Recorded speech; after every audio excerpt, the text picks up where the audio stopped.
במהלך האירוע לא הופעלה התראה, ואנחנו עדיין מתחקרים לעומק את האירוע.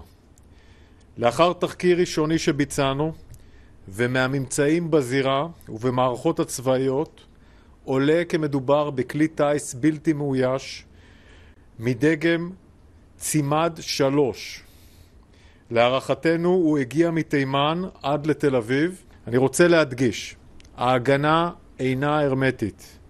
אנחנו מתגברים את הפטרולים שלנו באוויר ואת הגנת שמי המדינה כולה.